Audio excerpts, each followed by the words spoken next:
धुन सारवाला झाला या घरी घट घालायचा ठरला धुन सारवाला झाला या घरी घट घालायचा ठरला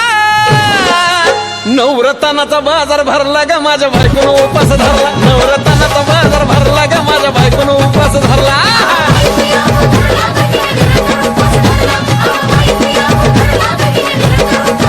नवरत्नाचा बाजार भरला ग माझ्या बायकोनं उपास धरला नवरत्नाचा बाजार भरला ग माझ्या बायकोनं उपास धरला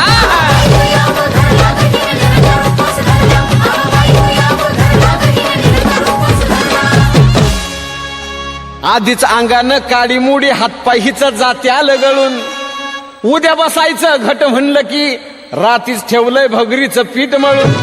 केळं रताळ दूध पाताळ नात कसं आलं या जुळून बघा ना कुणाची वाट बया जावा जावा बसल्या